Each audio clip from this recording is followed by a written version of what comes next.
3 groups wrapped up, 6 matches. Chaos, brilliance, and a VAR decision that will be talked about for years. And that's before we even get to the hat trick. If you missed Friday's World Cup action, don't worry. SoccerVault has every goal, every controversy, and every storyline you need. And trust me, today was a day. Welcome to SoccerVault. Here's everything you missed from Friday's group stage action, plus a look ahead to Saturday's enormous fixtures. Let's break it all down. Let's start with the big one. France absolutely demolished a much-changed Norway side in Boston, and the man of the match wasn't even Kylian Mbappé. It was Ousmane Dembélé, who delivered one of the great individual World Cup performances. Final score, France 4, Norway 1. Dembele was unplayable from the first whistle.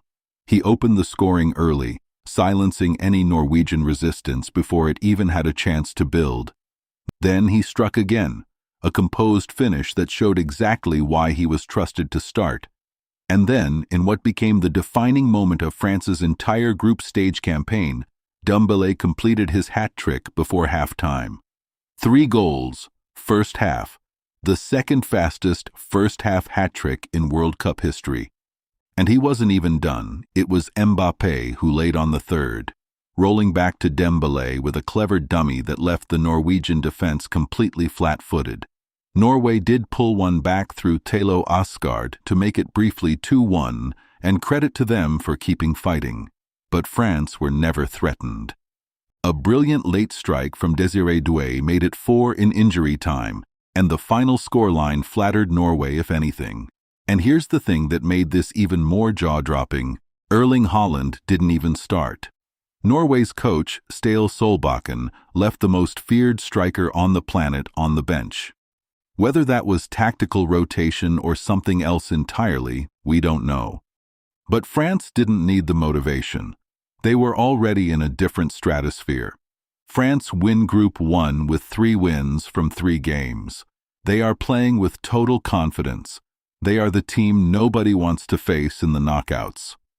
The other Group 1 match was equally one-sided, but for very different reasons. Senegal thumped Iraq 5-0 at BMO Field in Toronto, and Iraq made it an absolute nightmare for themselves almost immediately. Rebin Sulaka was sent off in just the 13th minute, a red card for denying an obvious goal-scoring opportunity after bringing down Sadio Mane, down to 10 men before Iraq had barely touched the ball in attack.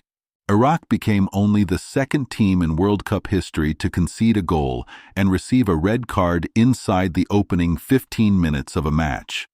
That stat tells you everything. Habib Diarra opened the scoring in the 4th minute. Yes, before the red card even came. Then Ismaila Sarr added a second. Pape Gueye struck twice, and Iliman Ndiaye rounded it off in the 82nd minute. 5 goals. A completely dominant and historic performance. This is the biggest World Cup victory ever recorded by an African nation. Historic. The Lions of Teranga are through to the round of 32, and they are sending a message. Over to Group H, where Spain did what Spain do. Clinical, composed, and cold-blooded. 1-0 over Uruguay. And it was a single moment of goalkeeper recklessness from Fernando Muslera that ultimately ended Uruguay's tournament. Muslera, at 39 years of age, made a catastrophic error that gifted Spain the winning goal. For a goalkeeper of his experience, it was a moment you hate to see at this level. Uruguay fought. They pressed. They had their moments. But they could not find a way through a disciplined Spanish defense. Spain win Group H. Lamine Yamal was, again, magnificent, pulling the strings, stretching Uruguay's shape, and creating havoc on the right flank. He is becoming one of the stories of this entire tournament. Uruguay, 2-time World Cup winners, footballing royalty, are going home. Their tournament is over, and Spain look like genuine contenders. Now this is a story. Cape Verde, playing in their first ever World Cup, held Saudi Arabia to a goalless draw, and that result was enough. Cape Verde have advanced to the round of 32. Think about what that means. a nation competing at the World Cup for the very first time on the biggest stage in football, and they are through to the knockout rounds. The squad celebrated like they had won the whole thing, and honestly, they deserved every second of it. This is the fairy tale of the tournament so far, and I am absolutely here for it. Belgium made it look easy in Group G. 5 goals, 1 conceded against New Zealand, and top spot secured. The Red Devils have been quietly impressive throughout this tournament. They do not generate the headlines that France or Argentina do, but they are methodical, dangerous, and getting better with every game. Belgium are through in first place, and they are not a team any of the big guns will want to face.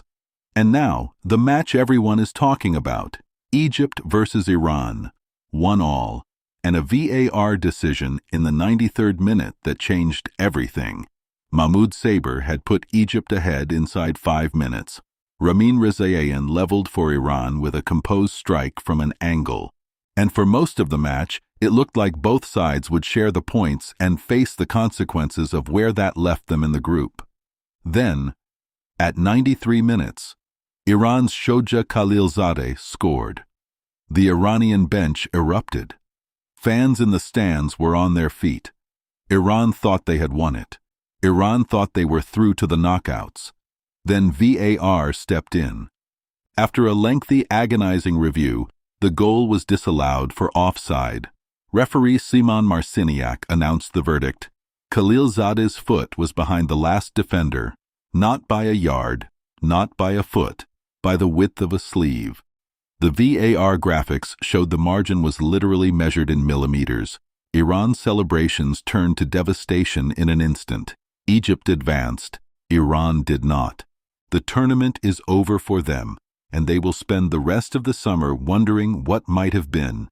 That Iran disallowance is the talking point of the entire tournament right now, and I want to give you my honest take. VAR was introduced to correct obvious errors, clear and obvious mistakes that human officials miss in real time. Nobody argues with that principle. But when we are using technology to measure offside by a fraction of a centimeter, by a sleeve, by a toe, by the curve of a shoulder, are we still correcting errors, or are we creating injustices of our own? Iran played well enough to advance. They scored a goal in injury time that looked, to every human eye in that stadium, like a perfectly good strike. And they went home anyway because of a margin that no referee could ever have seen, measured, or called without technology. I understand the counter-argument, the rules are the rules. Fine. But football is a sport of emotion, of drama, of moments, and when technology strips a team of their greatest moment in tournament history, we have to ask ourselves, has VAR gone too far? Drop your thoughts in the comments.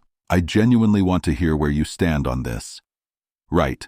Let's look ahead to Saturday, because the final round of group stage matches is here, and things are about to get even more dramatic. First up, at 500 hours Singapore time tomorrow morning, it's England versus Panama in Group L. England have been solid throughout this tournament, disciplined, structured, and Harry Kane has been leading the line with real authority. Panama will make it physical. They always do, but England have the quality to handle it. My bold prediction, England win 3-0. Saka and Bellingham combine for the opener, and Kane adds his own name to the tournament score sheet before half-time. Then at 07:30 Singapore time, the one I am most excited about, Colombia versus Portugal in Group K, Cristiano Ronaldo. World Cup 2026. A chance to add to his historic legacy. You know he wants this. You know he is going to arrive at Hard Rock Stadium hungry. But Colombia are no pushover. James Rodriguez has been phenomenal in midfield, threading passes through defenses like they are not even there. This is going to be a genuine battle. My prediction? Portugal 2-1 Colombia. Ronaldo comes off the bench in the second half and wins it. Because of course he does. And then, at 10:00 Singapore time, the one that every football fan will be watching. Jordan versus Argentina in Group J. Lionel Messi and Argentina are a machine at this World Cup, and Jordan, with enormous respect, are not equipped to stop them. Argentina 3-0. Messi gets on the score sheet. Again. And the world watches again in awe. That is your SoccerVault World Cup Daily Update for Friday, June 27, 2026. 6 matches, 6 storylines. From Dembele's stunning hat trick to Cape Verde's historic night to the VAR decision that robbed Iran of their greatest moment. And Saturday promises to be even bigger. Who scores first on Saturday? Mbappe, Ronaldo, or Messi? Drop your prediction in the comments, smash that like button, subscribe to SoccerVault so you never miss an update, and we will see you at the next one. Let's go.